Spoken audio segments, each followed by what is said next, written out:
കർമ്മ കർമ്മ കർമ്മ അല്ലേ? കർമ്മയ്ക്ക് എനിക്ക് വിശ്വാസമില്ല.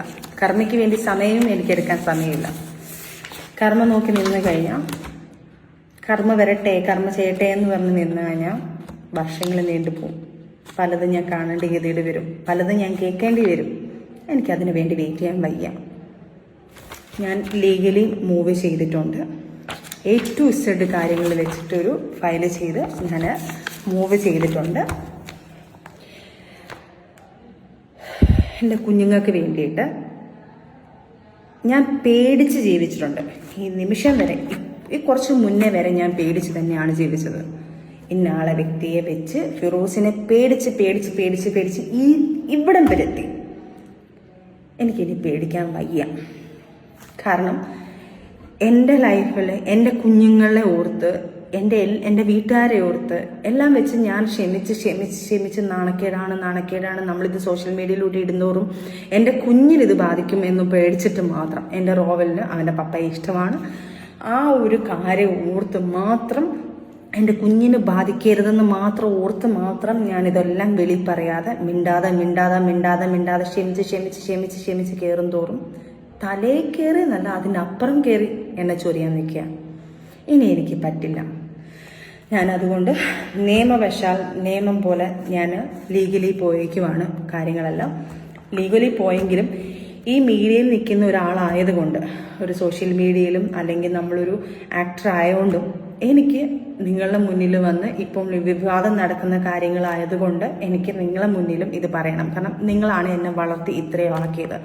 അപ്പം ഒരു തെറ്റ് കാണുമ്പം നമ്മൾ തീർച്ചയായിട്ടും ഞാൻ സഹിതം തെറ്റാണല്ലോ എന്ന് പറയും. അപ്പം മറുവശം കൂടെ കേട്ടിട്ട് കുറേ ചാനൽസ് എടുത്ത് ഇത് ആഘോഷിച്ചിട്ടുണ്ട്. ആൾക്കാർ കൂടെ അടുത്ത് ആഘോഷിക്കാൻ വേണ്ടിയിട്ടുള്ള കുറച്ച് കാര്യങ്ങളോട് ഞാൻ ഇട്ട് തരിക. വേറൊന്നുമല്ല, എനിക്ക് എൻ്റെ ജീവിതത്തിൽ ഉണ്ടായ അനുഭവങ്ങൾ എനിക്ക് ഇനിയെങ്കിലും പറയാതിരിക്കാൻ എനിക്ക് പറ്റത്തില്ല. ഇത് ഞങ്ങളുടെ മാരേജ് സർട്ടിഫിക്കറ്റാണ്, എൻ്റെ ഫിറോസിൻ്റെയും. 2024 ഒക്ടോബർ 23 ഞങ്ങളെ മാരേജ് നടന്നത്. ഈ മാരേജ് നടക്കുന്നതിന് മുന്നേ ഞാൻ ബിഗ് ബോസിൽ പറഞ്ഞിട്ടുണ്ട്, ഞങ്ങളുടേത് ഒരു അറേഞ്ച് മാരേജ് അല്ല, ചെറിയൊരു ലവ് മാരേജാണ്. ഈ പുള്ളി എന്നെ കണ്ട് ഇഷ്ടപ്പെടുന്നതും സംസാരിക്കുന്നതും ഞങ്ങൾക്കൊരു മാസത്തെ ചെറിയൊരു സംസാരിക്കാൻ ഒരു ഗ്യാപ്പ് കിട്ടിയിട്ടുണ്ട്. ആ സമയത്ത് എനിക്ക് കല്യാണം ആലോചിച്ച് വന്നപ്പോൾ സമയത്ത് ഞാൻ പുള്ളിയെടുത്ത് പറഞ്ഞിട്ടുണ്ട്, ഞാൻ ഓൾറെഡി സെക്കൻഡാണ്, ഫസ്റ്റ് മാരേജ് കഴിഞ്ഞ് ഡിവോഴ്സാണ്, എനിക്കതിലൊരു കുഞ്ഞുണ്ട് എന്നെല്ലാം പറഞ്ഞു. പുള്ളിക്കാരൻ്റെ ലൈഫിനെ കുറിച്ച് പറഞ്ഞു. ഓക്കെ, നമ്മളുടെ കുറച്ച് ആൾക്കാർ ഇതിനകത്ത് ഇടപെട്ടു, നല്ല ബന്ധമാണെന്ന് ചിന്തിച്ച് 1 മാസം കൊണ്ട് ഇവരുടെ വീട്ടിൽ നിന്ന് വന്ന് ഞങ്ങളെ വീട്ടിൽ ആലോചിക്കുന്നു. കാരണം എനിക്ക് ഓൾറെഡി കല്യാണപ്രായം 20 വയസ്സുള്ള ആ സമയത്ത്. അപ്പം ആദ്യത്തെ ലൈഫിൽ പ്രശ്നങ്ങളൊക്കെ ആയി ഇങ്ങനെ നിൽക്കുന്ന സമയത്താണ് ഈ മാരേജ്, ഈ കാര്യങ്ങൾ വരുന്നതും. അവരെൻ്റെ വീട്ടുകാർ നോക്കിയപ്പം ഓക്കെ, നമ്മളെ റിലേറ്റീവുകളുടെ അടുത്തെല്ലാം ചോദിക്കുമ്പോൾ പുള്ളിക്കാരൻ ഓക്കെയാണ്, നല്ലൊരു വ്യക്തിയാണെന്നുള്ളത് നമ്മളെ ബന്ധുക്കാരിലെല്ലാം ചോദിക്കുമ്പോൾ പറയുന്നു. വേറെ ദുശീലങ്ങളൊന്നുമില്ല. അന്നത്തെ കാര്യങ്ങൾ ദുശീലങ്ങളാണല്ലോ നോക്കുന്നത്, വേറെ ദുശീലങ്ങളൊന്നുമില്ല എന്ന് പറയുന്നു. ഈ ദുശീലങ്ങൾ എന്നുള്ളത് സാധനങ്ങൾ ഈ വീട്ടുകാരുടെ അടുത്ത് മുന്നിലാണല്ലോ ഈ ദുശീലങ്ങളൊന്നും കാണിക്കാത്തത്. പുറമേ എന്താണെന്നുള്ളത് ആർക്കും പറയാൻ പറ്റത്തില്ല, അനുഭവങ്ങൾ വരുമ്പോഴാണല്ലോ മനസ്സിലാക്കാൻ പറ്റുന്നത്. അത് കഴിഞ്ഞ് മാരേജിന് സമയമായി, മാരേജ് കഴിഞ്ഞു. ഈ പുള്ളിക്കാരൻ എന്നെ ലൈഫിലോട്ട് വരുമ്പം എൻ്റെ കുഞ്ഞുണ്ട്, എൻ്റെ കുഞ്ഞിനെ പൊന്നുപോലെ നോക്കാം, സെക്കൻഡ് ഫാദറാണ്, പൊന്നുപോലെ നോക്കാം എന്ന് പറഞ്ഞു വന്ന വ്യക്തി 1 മാസം കഴിഞ്ഞപ്പോഴത്തേക്ക് പയ്യെ എൻ്റെ കുഞ്ഞിനെ കാണാൻ വിടാൻ സമ്മതിക്കുന്നില്ല. ആദ്യത്തെ മാസം ആയതുകൊണ്ട് കുറച്ച് നാൾ എൻ്റെ വീട്ടുകാർ പറഞ്ഞു, പുതുമുടി ആയതുകൊണ്ട് ഒന്ന് മാറ്റി നിർത്താം, കുഞ്ഞുങ്ങളെ ഞങ്ങൾ നോക്കാം, നിങ്ങൾ പോയി വന്ന് കണ്ടുകൊണ്ടിരിക്കുക, കുറച്ച് കഴിയുമ്പോൾ നമ്മൾ കുഞ്ഞിനെ തന്നുവിടാമെന്ന് പറഞ്ഞു. ആദ്യത്തെ മാസം ആയപ്പോഴത്തേക്ക് കുറച്ച് കുഞ്ഞിൻ്റെ അടുത്ത്, കുഞ്ഞിനെ കാണാൻ പോകുന്നതും കുഞ്ഞിൻ്റെ അടുത്ത് സംസാരിക്കുന്നതും എല്ലാം പയ്യെ ഗ്യാപ്പ് ഇട്ടിട്ട് വരുന്നുണ്ട്. അപ്പം തന്നെ ഞങ്ങളുടെ ലൈഫിൽ തുടക്കത്തിൽ തന്നെ ഒരു ചെറിയൊരു പ്രശ്നം മുളച്ചു കഴിഞ്ഞു ഈ ഒരു പ്രശ്നത്തിൽ. എന്നിട്ടും ഞാൻ സഹിച്ചു നിന്നു. കാരണം സെക്കൻഡ് മാരേജ് അല്ലേ, നാട്ടുകാരറിഞ്ഞാൽ എന്ത് ചെയ്യും, വീട്ടുകാരറിഞ്ഞാൽ എന്ത് ചെയ്യും, ആൾക്കാരുടെ മുന്നിൽ ഞാൻ എന്താണ്, എൻ്റെ 2ാമത്തെ മാരേജും അതും പ്രശ്നമായി എന്ന് പറയുന്നത് പേടിച്ച് തന്നെ സത്യം പറഞ്ഞാൽ പലതും മിണ്ടാതിരുന്നിട്ടുള്ളത്. അത് കഴിഞ്ഞ് കുറേ കഴിഞ്ഞിട്ട് അപ്പോഴത്തേക്ക് 2 മാസമായപ്പോഴത്തേക്ക് പുള്ളിക്കാരന് ഞാനും എനിക്ക് പ്രഗ്നൻ്റ് ആയി. ആ സമയത്തും എനിക്ക് ഒട്ടും താല്പര്യമില്ലായിരുന്നു, വേറൊന്നും കൊണ്ടല്ല, എൻ്റെ കുഞ്ഞിന് 2.5 വയസ്സേ ഉള്ളൂ. ആ സമയത്ത് എനിക്ക് രണ്ടാമതൊരു കുഞ്ഞെന്ന് പറയുമ്പം അവൾക്ക് കൊടുക്കുന്ന ഒരു കുറച്ചുകൂടെ ആയിക്കഴിഞ്ഞാൽ ഒരു 5 വയസ്സൊക്കെ ആയിക്കഴിഞ്ഞാൽ ഒരു കുഞ്ഞുണ്ടാവുന്നത് എന്നുള്ളത് പറഞ്ഞാൽ ആ ഒരു സാധനമാണ്. അതും ഞാൻ പുള്ളിക്കാരൻ്റെ അടുത്ത് ആദ്യം പറയുന്നുണ്ട്. അപ്പോൾ പുള്ളിക്കാരൻ അപ്പം പറഞ്ഞു, സച്ചിന എനിക്ക് എൻ്റെ മോളെ കിട്ടുന്നില്ല. അവിടുത്തെ കുറേ കാര്യങ്ങൾ പറഞ്ഞിട്ട് എനിക്ക് കുഞ്ഞിനെ കിട്ടുന്നില്ല, എനിക്ക് കുഞ്ഞിൻ്റെ മിസ്സിങ് ആണ്, എനിക്ക് കുഞ്ഞിനെ വേണം, അല്ലെങ്കിൽ ഞാൻ മെൻ്റലി കുറച്ച് ഡിപ്രഷനായി പോവും, അതുകൊണ്ട് എനിക്ക് വേണം എന്ന് പറഞ്ഞ് ലാസ്റ്റ് കുഞ്ഞെങ്കിൽ കുഞ്ഞാവാന്നുള്ളൊരു പ്ലാനിങ് ആയി. നെക്സ്റ്റ് മന്ത് തന്നെ കുഞ്ഞാവുന്നു, പ്രഗ്നൻ്റ് ആവുന്നു. പ്രഗ്നൻ്റ് ആയി കുറച്ച് നാൾ കഴിഞ്ഞപ്പോഴും ഇതുപോലെ തന്നെ പ്രശ്നങ്ങൾ വരുന്നുണ്ട്. ഈ കുഞ്ഞിനെ വെച്ചിട്ട് എനിക്ക് കുഞ്ഞിനെ കാണാൻ പോകാൻ പറ്റത്തില്ല, എൻ്റെ വീട്ടിൽ വിളിക്കാൻ പറ്റത്തില്ല, സംസാരിക്കാൻ പറ്റത്തില്ല. എന്നെ ഇങ്ങനെ ടോർച്ചർ ചെയ്ത് ഈ മോനുണ്ടായ സമയത്തെ, വയറ്റിലുണ്ടാകുന്ന സമയത്തെ ഈ പ്രശ്നങ്ങൾ മൊത്തവും കരച്ചിലും ബഹളം, രാത്രി പുതപ്പിട്ട് മൂടിയിട്ട് ഞാൻ ഇരുന്ന് കരയും. എൻ്റെ കുഞ്ഞിനെ കാണാൻ പറ്റുന്നില്ലല്ലോ, എൻ്റെ കുഞ്ഞിനെ വിളിക്കാൻ പറ്റുന്നില്ലല്ലോ. എൻ്റെ വീട്ടുകാരൊന്ന് വിളിച്ചു കഴിഞ്ഞാൽ എനിക്ക് പറയായിരുന്നു. എന്ത് ചെയ്യണമെന്ന് അറിയാത്തൊരു വല്ലാത്തൊരവസ്ഥ. ഇതെല്ലാം അനുഭവിക്കുന്നവർക്കേ ഈ സിറ്റുവേഷൻ എന്താണെന്ന് മനസ്സിലാക്കാൻ പറ്റത്തുള്ളൂ. ചിലപ്പോൾ തെറ്റ് പറയും, നീ എന്തിനാ ഈ രണ്ടാമത് മാരേജ് ചെയ്യാൻ പോയി ഒരു മോളെ വെച്ചിട്ട്. ശരിയാണ്, അത് നമ്മൾ ആ പ്രായത്തിൽ ചിന്തിക്കത്തില്ല. പല തെറ്റുകളും പല കമന്റുകളും ഇനി വരുമായിരിക്കും. പക്ഷെ ഈ സിറ്റുവേഷനിൽ പോകുന്ന ഒരു വ്യക്തികൾക്ക് മാത്രമേ ഈ ലൈഫ് എന്താണെന്നും ഇതെന്താണെന്നും മനസ്സിലാക്കാൻ പറ്റത്തുള്ളൂ. അതിൽ കൂടെ പോവാത്ത ആൾക്കാർക്കെല്ലാം ഇത് ചിലപ്പോൾ തെറ്റായിട്ട് തന്നെ തോന്നും. അങ്ങനെ കുറേ സ്ട്രഗിൾ ചെയ്ത് അത് കഴിഞ്ഞപ്പോഴത്തേക്ക് കുഞ്ഞിൻ്റെ അടുത്ത് സംസാരിക്കാൻ പറയാൻ പോകുന്നത്, ഞാൻ പ്രഗ്നൻ്റ് ആയിരിക്കുന്ന സമയത്ത് പുള്ളി എൻ്റെ അടുത്ത് പറഞ്ഞു, ആ പെണ്ണ് കാരണം എൻ്റെ കുഞ്ഞ് നൊന്നുകൊണ്ടിരിക്കുക, ഈ പെണ്ണില്ലായിരുന്നെങ്കിൽ നമ്മളെ ലൈഫ് നന്നായേനെ എന്ന് പറയാനുള്ള കുറേ കാര്യങ്ങൾ സംസാരിക്കാൻ തുടങ്ങി. അങ്ങനെ എൻ്റെ കുഞ്ഞിനെ പോഷിക്കാൻ തുടങ്ങി. എൻ്റെ മോളുടെ 2.5 വയസ്സ് തൊട്ട് ഞാൻ അതുവരെ ഫോക്സ് വാനിൽ ജോലി ചെയ്യുമായിരുന്നു. ഫോക്സ് വാനിൽ എൻ്റെ ജോലിക്ക് വേണ്ടി ജോലി ചെയ്തിട്ടാണ് എൻ്റെ കുഞ്ഞിനെ നോക്കിക്കൊണ്ടിരുന്നത്. അത് കഴിഞ്ഞ് പ്രഗ്നൻ്റ് ആയതുകൊണ്ട് അത് കഴിഞ്ഞപ്പോഴത്തേക്ക് ഇതുപോലെ തന്നെ എനിക്ക് ജോലിക്ക് പോകണം. കാരണം കുഞ്ഞിൻ്റെ ചിലവുകൾ എൻ്റെ സിസ്റ്ററാണ് നോക്കുന്നത്. അതിനുശേഷം ഫുള്ള് ഞാൻ ശരിക്കും പറഞ്ഞ എൻ്റെ ലൈഫിൽ ഞാൻ ദൈവതുല്യം കാണുന്ന ഒരാളെ എൻ്റെ സിസ്റ്റർ മാത്രമാണ്. സിസ്റ്റർ ഇല്ലായിരുന്നെങ്കിൽ ഇന്ന് എൻ്റെ കുഞ്ഞുങ്ങൾ അനാഥയായിട്ട് നടന്നേനെ. ഞാൻ അവളെ എന്തിട്ട് പൂജിച്ചാലും എന്തിട്ട് കൊടുത്താലും എന്തൊക്കെ ചെയ്താലും നന്ദി എനിക്ക് പറഞ്ഞു തരാൻ അപ്പുറമാണ്. കാരണം അവള് ഒരു അമ്മ ഇരുന്ന് ചെയ്യേണ്ട കാര്യങ്ങളാണ് എൻ്റെ സിസ്റ്റർ എൻ്റെ കുഞ്ഞിന് വേണ്ടി ചെയ്തത്. എൻ്റെ കുഞ്ഞിൻ്റെ പഠിത്തം, എൻ്റെ കുഞ്ഞിൻ്റെ ഫീഡിങ്, ആ സമയത്ത് കൊടുക്കാനുള്ള ഫുഡിൻ്റെ കാര്യങ്ങൾ, എൻ്റെ കുഞ്ഞിനുള്ള ഡ്രസ്സ്, എൻ്റെ കുഞ്ഞിനുള്ള സ്നഗ്ഗി, എല്ലാ കാര്യങ്ങളും എൻ്റെ സിസ്റ്ററാണ് നോക്കിക്കൊണ്ടിരുന്നത്. ഹസ്ബൻഡിനെയും ഞാൻ നമിക്കുന്നത്. കാരണം അവരും ആ പുള്ളിക്കാരൻ നോ പറഞ്ഞാൽ എൻ്റെ ഇത്താക്കൊന്നും ചെയ്യാൻ പറ്റത്തില്ല. എന്നിട്ട് പോലും ഇത്താടെ ഹസ്ബൻഡ് പോലും ഇതിനകത്ത് ഭയങ്കര സപ്പോർട്ടീവായിട്ട് എൻ്റെ കുഞ്ഞിന് വേണ്ടിയിട്ടുള്ള കാര്യങ്ങളെല്ലാം ചെയ്തിട്ടുള്ളത്. അപ്പം എന്നിട്ട് പോലും ഞാൻ ഇതിൻ്റെ ഇടയ്ക്കായാലും ഞാൻ സ്വാഭാവികമായിട്ട് നമ്മളൊരു അമ്മ എന്നുള്ളൊരു സാധനം നമ്മളെ ഉള്ളിലുണ്ടല്ലോ. എത്രയും പോരിഞ്ഞ് കഴിഞ്ഞാലും നമുക്ക് ഉള്ളിലൊരു സാധനമുണ്ട്. അങ്ങനെ കുഞ്ഞിൻ്റെ റോവലിനെ പ്രസവിച്ച് കഴിഞ്ഞ സമയത്തും എൻ്റെ ഭാഗ്യത്തിന് ഒരു 3 മാസം ഞാൻ ഇതിൻ്റെ ഇടയ്ക്കൊക്കെ നമ്മൾ പ്രശ്നങ്ങൾ നടക്കുന്നുണ്ട്. ഈ കുഞ്ഞിനെ സംബന്ധിച്ചാണ് പ്രശ്നങ്ങളെല്ലാം നടക്കുന്നത്. കാരണം സ്വാഭാവികമായിട്ട് പറയുമല്ലോ, കാരണം തുടക്കത്തിലെ മോള് പപ്പ എന്നൊക്കെ വിളിപ്പിച്ച ആള് എൻ്റെ കുഞ്ഞിനെ കൊണ്ടുവരാൻ പറ്റത്തില്ല, എൻ്റെ കുഞ്ഞിൻ്റെ കൂടെ 2 ദിവസം നിൽക്കാൻ പറ്റത്തില്ല, എൻ്റെ കുഞ്ഞിൻ്റെ കൂടെ പോയി നിൽക്കാൻ പറ്റത്തില്ല. അങ്ങനെയുള്ള കുറേ പ്രശ്നങ്ങൾ തുടക്കം തൊട്ടേ നമ്മളതിലുണ്ട്. പ്രസവം കഴിഞ്ഞ് 3-ാം മാസത്തിൽ എൻ്റെ വീട്ടിൽ കൊണ്ട് നിർത്തി. ആ മാസം ഞാൻ ഭയങ്കര ഹാപ്പിയാണ്. എൻ്റെ 2 കുഞ്ഞുങ്ങളോടെ എനിക്ക് നിൽക്കാൻ പറ്റുന്നുണ്ടല്ലോ. സത്യമായിട്ടും ഞാൻ ഭയങ്കര ഹാപ്പിയായിരുന്നു ആ സമയത്തും പുള്ളിക്കാരൻ പറഞ്ഞു പുള്ളിക്കാരൻ്റെ വീട്ടിൽ വന്ന് നിൽക്കണം, പുള്ളിക്കാരൻ കുഞ്ഞിനെ അവിടെ കൊണ്ടുവന്നാൽ മതി. അപ്പം ഞാൻ പറഞ്ഞു, എനിക്ക് കിട്ടിയ ഗ്യാപ്പ് ഞാൻ പറഞ്ഞു 3 മാസം ചടങ്ങ് നമ്മളെ വീട്ടിലല്ലേ നിൽക്കേണ്ടത്, വീട്ടിൽ നിർത്തുകയാണെങ്കിൽ എനിക്ക് എൻ്റെ കുഞ്ഞിനോട് നിൽക്കാമെന്നുള്ള സന്തോഷത്തിലാണ് ഞാൻ നിൽക്കുന്നത്. അപ്പോൾ പുള്ളിക്കാരനായിട്ട് ടോർച്ചർ ചെയ്യാൻ തുടങ്ങിയെന്നെ. അവിടെയും വഴക്കാം, ഭയങ്കര ഇഷ്യൂസ് നടക്കുക ഞങ്ങൾ തമ്മിൽ. നീ അങ്ങനെയല്ല, എൻ്റെ കുഞ്ഞിനെ എനിക്ക് കാണണ്ടേ, എനിക്ക് കുഞ്ഞമ്മന് വന്നോ കണ്ടോ, 3 മാസത്തെ റെസ്റ്റ് അല്ലേ ഞാൻ പറയുന്നുള്ളൂ, 3 മാസം വരെ എൻ്റെ വീട്ടിൽ നിൽക്കാനുള്ള റെസ്റ്റ് എനിക്ക് തന്നൂടെ എന്ന് പറഞ്ഞ് അവിടെയും വഴക്ക് നടക്കുന്നതിൻ്റെ ഇടയ്ക്ക് എനിക്കറിയില്ല, എനിക്കിപ്പോഴും അറിയത്തില്ല, എനിക്ക് സംശയം എന്ന് പറയുന്ന കാര്യം ഫിറോസിനെ ഇല്ലായിരുന്നു. ഒരു തരി പോലും ഫിറോസ് എങ്ങനെയാണെന്നോ ഫിറോസ് എന്താണ് ഒരു തരി പോലും എനിക്ക് ഒരു സംശയമില്ല.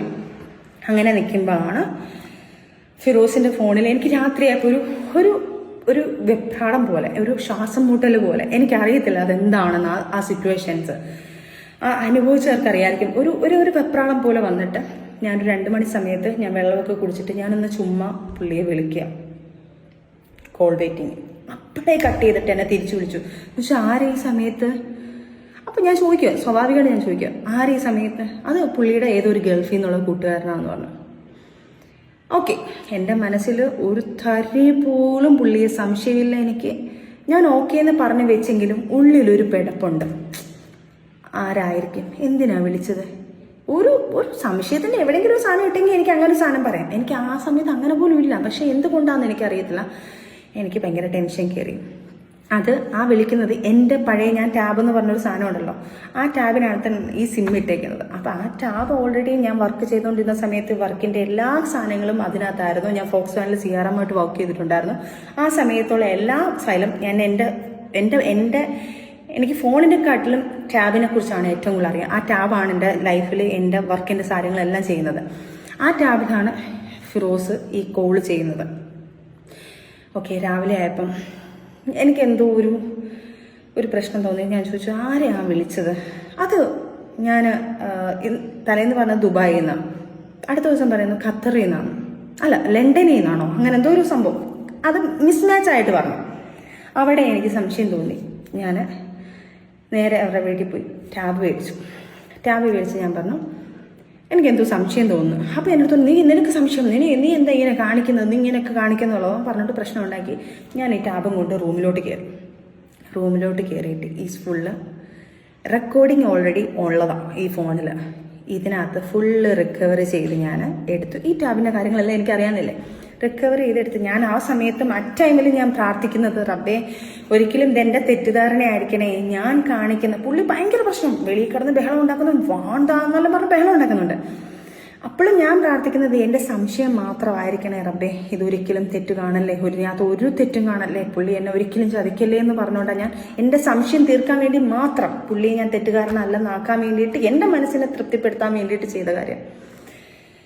ഒരു പെണ്ണും കേൾക്കാൻ പറ്റാത്ത, ഒരു പെണ്ണും സത്യം പറഞ്ഞാൽ ആ വാക്കിൽ എന്ത് ചെയ്യണമെന്ന് എനിക്കറിയത്തില്ല. ഫസ്റ്റ് ലൈഫ് ഇങ്ങനെ, അതിലൊരു കുഞ്ഞ്, രണ്ടാമത്തെ ലൈഫ് ഇങ്ങനെ, അതിനകത്ത് ഒരു കൈക്കുഞ്ഞ്, 3 മാസമുള്ളൊരു കുഞ്ഞ്. കേൾക്കുന്ന വാക്കുകൾ ഒരു പെണ്ണുമായിട്ടുള്ള സെക്ഷൽ സംസാരങ്ങൾ മാത്രം, വൃത്തികെട്ട ടോപ്പിക്. ഇന്നലെ ഞാൻ വന്നതുപോലെ, അപ്പം ഇന്നലെ അവിടെ ചെന്നും കഴിഞ്ഞിട്ടുണ്ട്. അപ്പം എനിക്ക് പറയാൻ ഭയങ്കര മടിയാണ്. അത്രയ്ക്ക് അഭ്യസമായിട്ടുള്ള വൃത്തികെട്ട വേർഡ്സാണ് അതിനകത്ത് പറയുന്നത്. ഒരു ഭാര്യ കേൾക്കുക, ഇത്രയും വൃത്തികേടായിട്ടുള്ള വാക്കുകൾ കേൾക്കുക. ഇത് ഞാൻ കണ്ട് തകർന്ന് എനിക്കെന്ത് ചെയ്യണമെന്ന് എനിക്ക് അറിയണം. കുറച്ച് സെക്കൻഡ് ഞാൻ ബ്ലാങ്കായി. വീട്ടിൽ നിന്ന് എല്ലാവരും കൂടെ വലിച്ചു തുറന്നു, കഥ തുറന്നു കൊടുത്തു. ഞാൻ സ്റ്റക്കായിട്ട് നിൽക്കുക. അവരുടെ വീട്ടുകാരെല്ലാവരും ഓടിയെത്തി. അവരുടെ വീട്ടിലാണ് സംഭവം. വീട്ടിലെത്തി കുഞ്ഞിനെ അവരുടെ വീട്ടുകാരുടെ കുഞ്ഞുമാരുടെ കയ്യിലൊക്കെയാണ്, അവരുടെ ബന്ധുക്കാരുടെ കയ്യിലാണ് കുഞ്ഞിരിക്കുന്നത്. ഞാനങ്ങ് പൊട്ടിക്കരഞ്ഞിട്ട് ഞാൻ പറഞ്ഞു, ഇങ്ങനെയൊക്കെയാണ് സംഭവിച്ചിരിക്കുന്നത്, എനിക്ക് എന്ത് ചെയ്യണമെന്ന് എനിക്കറിയത്തില്ല, രണ്ടാമത്തെ ലൈഫും ഇങ്ങനെ ആയി പോയോ എനിക്കറിയില്ല, ഞാൻ എൻ്റെ കുഞ്ഞ് എല്ലാം ഞാൻ ഭ്രാന്തിയാവുക. അപ്പം അവിടെ കുറച്ച് ഇൻസിഡൻസ് നടന്നു. അത് ഞാൻ വേറെ ആരെയും ഫാമിലിയൊന്നും ഞാൻ ഇടുന്നില്ല. അവരൊന്നും അറിയുന്നില്ലല്ലോ ഈ കാര്യങ്ങൾ. അവരും പോട്ടെ, സ്വാഭാവികം, മക്കളാവുമ്പോൾ സപ്പോർട്ട് ചെയ്യുമായിരിക്കാം, അതിനെന്തോ ആട്ടെ. അതൊന്നും ഒരിക്കലും അവരെയൊന്നും ഞാൻ ഇതിനകത്ത് വലിച്ചു വയ്ക്കുന്നില്ല. കാരണം അവരൊക്കെ ഇപ്പോഴും എന്നെ സ്നേഹിക്കുന്ന ആൾക്കാർ തന്നെ. അതുകൊണ്ട് ഞാൻ അവരാരെയും വലിച്ചിടുന്നില്ല. അവിടെ ഒരു ഇൻസിഡൻറ്റ് നടന്നു. ആ സമയത്ത് എനിക്ക് പറ്റുന്നില്ല, എനിക്കറിയില്ല. അവിടെ ഇരുന്നൊരു ബ്ലേഡ് എടുത്ത് ഞാൻ കൈ ഭയങ്കരമായിട്ട് മുറിച്ചു. എനിക്ക് ജീവിക്കണ്ട, കാരണം എനിക്ക് വേറൊന്നും ഞാൻ ചിന്തിക്കുന്നില്ല. ഞാൻ ഭയങ്കര ബ്ലാങ്ക് ആയിപ്പോയി. അങ്ങനെയാണ് എനിക്കൊന്ന് ബിഗ് ബോസിൽ വരുന്ന സമയത്ത് എല്ലാവർക്കും അറിയാം, എൻ്റെ കയ്യിലൊരു വലിയ പാടുണ്ടായിരുന്നു, 22 സ്റ്റിച്ചുള്ള പാടാണ്. ആ സമയത്ത് ആ ബ്ലേഡ് എടുത്ത് കീറിയത് മാത്രം എനിക്ക് ഓർമ്മയുണ്ട്. പിന്നെ ഞാൻ എൻ്റെ കുഞ്ഞുമ്മയുടെ എൻ്റെ കുഞ്ഞുമ്മ വർക്ക് ചെയ്യുന്ന ഹോസ്പിറ്റലിലേക്ക് വന്ന് സ്റ്റിച്ചിട്ട് 22 സ്റ്റിച്ച് ഉണ്ടായിരുന്നു. അത് കഴിഞ്ഞ് ആള് ഭയങ്കര കരച്ചിൽ, കാല് പിടിച്ച് മാപ്പ് പറച്ചിൽ, കാര്യങ്ങളെല്ലാം വന്ന് ഇനി അങ്ങനെ ഉണ്ടാവത്തില്ല വാവയെന്നൊക്കെ വിളിക്കുന്നത് കേട്ടോ. വാവേ അങ്ങനെ ഒന്നും ഉണ്ടാവത്തില്ല, വാവേ എൻ്റെ കയ്യിൽ നിന്ന് തെറ്റ് പറ്റിപ്പോയി, വാവേ മറ്റേതാ മറിച്ചതാ, നീ ഇല്ലാതെ എനിക്ക് പറ്റത്തില്ല എന്ന് പറഞ്ഞു കാല് പിടിച്ച് കരഞ്ഞ് ഞാനത് സോൾവ് ചെയ്തു. ഓക്കെ, സമാധാനം, അതെല്ലാം കാര്യം. എനിക്ക് തോന്നുന്നു ആ പാട് ഞാൻ മറയ്ക്കാൻ വേണ്ടിയിട്ടാണ് ഞാൻ ഈ ടാറ്റു ചെയ്തത്. നേരത്തെ ബിഗ് ബോസിൻ്റെ സമയത്ത് കറക്റ്റ് ആ പാടുണ്ടായിരുന്നുണ്ട്. ഇത് കണ്ടോ, ഇത് കാണുമ്പോൾ അറിയാം. ആ വലിയ ബിഗ് ബോസിൻ്റെ സമയത്ത് ഞാൻ കൈമുറിച്ച കാര്യങ്ങൾ എനിക്ക് തോന്നുന്നു. അത് ഞാൻ വേറൊരു വിഷയം എന്നാണ് പറഞ്ഞത്, പക്ഷെ ഇതാണ് വിഷയം. അത് കഴിഞ്ഞ് നമ്മൾ ഫാമിലിയായിട്ട് കുഴപ്പമില്ലാതെ ഹാപ്പി ആയിട്ട് പിന്നെയും പോന്നു.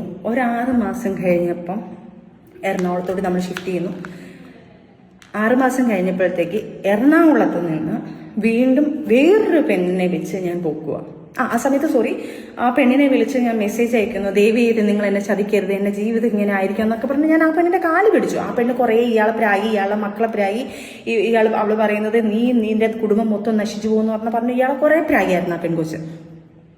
അത് കഴിഞ്ഞ് അതെല്ലാം സോൾവായി. നമ്മൾ ഫാമിലി പിന്നെയും ഹാപ്പി ആയിട്ട് പോകുന്നതിന് ശേഷം 6 മാസം ശേഷം നമ്മളൊരു ആ സിനിമ സെറ്റ് ഞാൻ പറയുന്നില്ല, ആ സിനിമ സെറ്റില് ഒരു ഇപ്പം ഫേമസ് ആയി നിൽക്കുന്ന ബിഗ് ബോസ് കണ്ടസ്റ്റന്റ് ഒരു കോസ്റ്റ്യൂമർ ഡിസൈനറാണ്. ഞാൻ ആരാന്നൊന്നും പറയുന്നില്ല, ആരെയും ഞാൻ എടുത്ത് വെളിയിലിടുന്നില്ല. ആ ഒരു സിനിമ സെറ്റിൽ വെച്ച് പരിചയപ്പെടുന്നു, നമ്മളും കണ്ടിട്ടുണ്ട്. അവിടെ നിന്നുള്ള മേക്കപ്പ് ആർട്ടിസ്റ്റുകളെ നമ്മൾക്കറിയാം. അവരെല്ലാം കൂടെ വിളിച്ചിട്ട് ഒരു ദിവസം എടുത്തോളൂ, സജന ഫിറോസിനെ ഒന്ന് ശ്രദ്ധിച്ചോണേ, ഇങ്ങനെയുള്ള കുറച്ച് കാര്യങ്ങൾ ഞങ്ങൾ കേൾക്കുന്നുണ്ടെന്ന്. ഞാൻ സ്റ്റക്കായി, ഞാൻ മിണ്ടയില്ല. ഞാൻ രണ്ടാമതും സ്റ്റക്കായി നിൽക്കുക, എന്താണെന്നുള്ളത് എനിക്കൊരു പിടുത്തമില്ലാതിരിക്കുക. അങ്ങനെ അതിനെക്കുറിച്ചുള്ള സെർച്ചിങ് എടുത്തു. അവരെൻ്റെ അടുത്ത് പറഞ്ഞു ഈ സമയത്ത് ഒരു കോള് വന്നിട്ടുണ്ടെന്ന് പറയുന്നു. ആ സമയത്തുള്ള കാര്യങ്ങൾ എടുക്കുന്നു. നമ്മൾ കൊല്ലത്തോട്ട് വരുന്നു. കൊല്ലത്ത് വന്നപ്പോഴത്തേക്ക് പുള്ളിക്കാരൻ്റെ കൂട്ടുകാരനെ കാണാൻ വേണ്ടി പോകുന്നു എന്ന് പറഞ്ഞുകൊണ്ട് ഇറങ്ങി പോകുന്നു. പോയി കഴിഞ്ഞപ്പോഴും ഞാൻ ഓക്കെ കൂട്ടുകാരനെ കാണാൻ പോയില്ല. അപ്പോൾ എന്നെ വിളിച്ചിട്ട് എൻ്റെ ഫോൺ സ്വിച്ച് ഓഫ് ആയിരിക്കും, ഞങ്ങൾ പോകുന്നിടത്ത് റേഞ്ച് ഇല്ല എന്നൊക്കെ പറയുന്നു. ആ കൂട്ടുകാരൻ എൻ്റെ ഫ്രണ്ടായിരുന്നു. ആ പുള്ളിക്കാരൻ്റെ ഫോണിൽ പുള്ളിക്കാരനെ കിട്ടാത്തതുകൊണ്ട് ഞാൻ വിളിക്കുന്നു. പുള്ളിയുടെ ജിമ്മേറ്റ് ഫ്രണ്ടാണ്. അവരെല്ലാം പിന്നെ കാണും, അവർക്കൊക്കെ ഈ സത്യാവസ്ഥ അറിയാം. അവിടെ വെച്ച് അവർ സംസാരിക്കുമ്പം ഈ കോൾ എന്നെ ആ ഷൂട്ടിംഗ് ലൊക്കേഷനിലുള്ള എൻ്റെ ആ ഫ്രണ്ട് കോസ്റ്റ്യൂമർ പുള്ളിക്കാരി എന്നെ വിളിച്ച് പറയുന്നു, സജിന ഫിറോസും ഇന്ന ആളും കൂടെ ഭയങ്കര സംസാരം, മാറി നിന്ന് ചിരിയും കളിയും ഭയങ്കര കുറച്ച് സംഭവങ്ങൾ പറയുന്നുണ്ട്. ഫിറോസ് എവിടെയാണ്, നീ ശ്രദ്ധിക്കണേ എന്ന് ഞാൻ പറഞ്ഞതല്ലേ എന്ന് പറഞ്ഞു. ഞാൻ പറഞ്ഞു ഫിറോസുകാരുടെ ഫോണിൽ അതിന് റേഞ്ച് ഇല്ലല്ലോ, ഫിറോസുകാരുടെ ഫോൺ അതിന് സ്വിച്ച് ഓഫ് അല്ലേ? എനിക്കറിയില്ല, പക്ഷെ ഫിറോസ് തന്നെയാണ് അവിടെ വിളിക്കുന്നത്. അവർ സംസാരിക്കുന്ന സംസാരങ്ങൾ ഭയങ്കരമാണ്. ഫിറോസ്ക്കാന്ന് വിളിച്ച് സംസാരിച്ചുകൊണ്ടിരിക്കുന്നുണ്ട്, നോക്കുന്നു പറഞ്ഞു. അപ്പോൾ ഉടനെ ഞാൻ അവൻ്റെ ഫ്രണ്ടിൻ്റെ ഫോണിൽ വിളിച്ചപ്പോൾ കോൾ വെയിറ്റിംഗ്. അങ്ങനെ അതും കുറേ പ്രശ്നങ്ങൾ വന്നു. കുറേ ഞാൻ പെട്ടെന്ന് ചുരുക്കമാണ്, കാരണം നിങ്ങൾ കേട്ട് നിങ്ങൾക്കും മടുക്കണ്ട എന്നുള്ളതാണ്ട. അവിടെയും കുറേ കാര്യങ്ങൾ വന്ന് അവിടെ നിന്ന് ഞാൻ പുള്ളിക്കാരൻ്റെ ഫോൺ ഇതാക്കുന്നു, അവനെ വിളിച്ചിരിക്കുന്ന റെക്കോർഡ് ചേർക്കുന്നു, ആ പെൺകൊച്ചിനുമായിട്ട് സംസാരിക്കുന്ന റെക്കോർഡ് എടുക്കുന്നു. അവരുമായിട്ട് സംസാരങ്ങളായി. ഞാൻ ആ പെണ്ണിനെ വിളിച്ച് വഴക്കായി. ഞാൻ ഇങ്ങനെ ലൈഫിൽ നിന്ന് ഒരു പ്രശ്നം ഉണ്ടായി, എൻ്റെ കൈ മുറിച്ച് ഞാൻ ഇങ്ങനെയൊക്കെയുള്ള സംഭവങ്ങൾ ഉണ്ടാക്കി, ഇങ്ങനെയൊക്കെ ലൈഫ് ഉണ്ടായി വന്നിരിക്കുകയാണ്, എന്നെ ദയവ് ചെയ്ത് ഇതിനകത്തുനിന്ന് എൻ്റെ ലൈഫ് നശിപ്പിക്കില്ലെന്ന് പറഞ്ഞു. ആ കൊച്ചിൻ്റെ അടുത്ത് കരഞ്ഞു. ആ കൊച്ചും പറഞ്ഞു എൻ്റെ അടുത്ത് ഒന്ന് സോറി ഇത്താ, ഞാൻ അങ്ങനെ എങ്ങനെയാണെന്നെല്ലാം പറഞ്ഞു. ആ കൊച്ചും കുറേ കാര്യങ്ങൾ പറഞ്ഞു. അത് വിട്ടു. അന്നും ഇതുപോലെ ഞാൻ സൂയിസൈഡിന് വേണ്ടി നോക്കി. കാരണം ജീവിതത്തിൽ എനിക്ക് മുന്നോട്ട് വേറൊരു മാർഗ്ഗമില്ല. കാരണം ആദ്യത്തെ ഒരു ലൈഫ് അങ്ങനായി, അതിനകത്തൊരു കുഞ്ഞ്, രണ്ടാമത്തെ ലൈഫ് ഇങ്ങനായി, അതിനകത്ത് ഒരു കൈക്കുഞ്ഞായി. എനിക്ക് എന്ത് ചെയ്യുമെന്നൊരു ഒരു പിടുത്തവും ഇല്ല. എൻ്റെ മുന്നിലോട്ട് എന്താണെന്നുള്ളത് എനിക്കൊരു ഇല്ല. എൻ്റെ വീട്ടുകാരെന്ത് പറയും, നാട്ടുകാരെന്ത് പറയും, ആൾക്കാർ ഇനി രണ്ടാമതും ഇങ്ങനെ വരുമ്പം നമ്മളെക്കുറിച്ച് നമ്മൾ അന്നത്തെ ഒരു നാട്ടുമ്പുറത്തുകാരിയെ പോലെ ആണല്ലോ. അപ്പം തീർച്ചയായിട്ടും നാട്ടുകാർ പറയണേ ഇനി അടുത്ത ലൈഫിലും എന്തെങ്കിലും ആയി എൻ്റെ വീട്ടിൽ വന്ന് നിൽക്കുമ്പം ആൾക്കാർ പറയാൻ പോകുന്നത് എന്നെ ആയിരിക്കും, ഞാൻ എൻ്റെ കാരണം കാണാണ് രണ്ടാമതും ലൈഫ് ഇങ്ങനെ ആൾക്കാർ പറയും സ്വാഭാവികമായിട്ടും. അതുകൊണ്ട് സഹിച്ച് പിന്നെയും കുറേ ശ്രമിച്ചു. പിന്നെയും കാലുപിടുത്തവും കരച്ചിലും, പിന്നെയും പൊക്കുന്നു, പിന്നെയും കരയുന്നു, പിന്നെയും പുറയുന്നു. ഇതിൻ്റെ ഇടയ്ക്ക് പിന്നെ ഒരു വലിയൊരു ബ്രേക്കപ്പ് ആവുന്നു. ഒരു 6 months ഞങ്ങൾ പിരിഞ്ഞു നിൽക്കുന്നു, പിന്നെ ഞങ്ങൾ പിന്നെ ഒരുമിക്കുന്നു. ഇങ്ങനെ തന്നെയാണ് കടന്നു പോകുന്നത്. ഇതിൻ്റെ ഇടയ്ക്ക് എൻ്റെ കുഞ്ഞുങ്ങൾ വളർന്ന് വലുതായിക്കൊണ്ടിരിക്കുന്നു. പിന്നെ ആയപ്പം എൻ്റെ കുഞ്ഞിനെ ഞാൻ സ്ട്രോങ് ആയിട്ട് ഞാൻ വർക്കിന് ഇറങ്ങാൻ പോകുന്നു. ഞാൻ ഇതിൻ്റെ ഹോണ്ട ഷോറൂമിൽ കയറുന്നു. അവിടെ ജോലിക്ക് കയറിയ സമയത്ത് ഞങ്ങളൊരു റെൻ്റൽ ഹൗസിലോട്ട് മാറി. ഇവരും ഒരു റെൻ്റൽ ഹൗസിലായിരുന്നു. അവിടുന്ന് ഫാമിലി എല്ലാം കൂടെ നിൽക്കുന്നതുകൊണ്ട് ഞങ്ങൾ വേറൊരു റെൻ്റൽ ഹൗസിലോട്ടായി. അവിടുന്ന് ഞങ്ങൾ എറണാകുളത്തൊക്കെ പോയിട്ട് തിരിച്ച് കൊല്ലത്ത് വന്ന് വേറൊരു റെൻ്റൽ ഹൗസ് എടുക്കുന്നു. വന്ന് ഞാൻ ജോലിക്ക് കയറുന്നു. എൻ്റെ ലക്ഷ്യം ജോലിക്ക് കയറുക എന്നുള്ളത് എൻ്റെ കുഞ്ഞിനെ ചെലവിന് കൊടുക്കണം. കാരണം ഒരാളുടെ ഭർത്താവെന്ന് പറഞ്ഞാൽ അയാളുടെ കയ്യിൽ നിന്ന് ചെലവിന് മേടിക്കുന്നത് മോശമല്ലേ. അപ്പം എനിക്ക് അയാളുടെ കയ്യിൽ നിന്ന് കൊടുക്കാതെ എൻ്റെ കയ്യിൽ നിന്ന് കൊടുക്കണം എന്ന് പറഞ്ഞാൽ ഞാൻ ജോലിക്ക് കയറുന്നു. സത്യവാസ്തവം 20,000 സാലറി ഉള്ളതിന് ഞാൻ 15,000 സാലറി ഉണ്ടെന്നേ പറഞ്ഞിട്ടുള്ളൂ. കാരണം എന്ന് വെച്ച് കഴിഞ്ഞാൽ എനിക്ക് പേടി 5,000 ഇനി കൊടുക്കേണ്ട. കുഞ്ഞിനെ തന്നെ ഇപ്പം തന്നെ പറയുന്നുണ്ട് കുഞ്ഞു കാരണമാണെന്ന് പറയുമ്പം അത് വേണ്ടാന്ന് പറഞ്ഞുകൊണ്ട് ഞാൻ 15,000 രൂപ എന്ന് പറഞ്ഞു. ഞങ്ങൾ അവിടുത്തെ മാനേജറിനടുത്തും ഞങ്ങൾ അവിടുത്തെ ചേച്ചിമാർത്തൊക്കെ പറഞ്ഞു എൻ്റെ സാലറി ഇത്രയാണെന്ന് പറയണേ എന്ന് പറഞ്ഞിട്ട് 15,000 രൂപ ഞാൻ പറഞ്ഞു. അത് കഴിഞ്ഞ് ഞാൻ അതിനകത്ത് 5,000 കുഞ്ഞിന് വേണ്ടി ചിലവിന് ഉമ്മയ്ക്ക് കൊടുക്കാൻ നോക്കുന്നു. അതിൻ്റെ ഇടയ്ക്ക്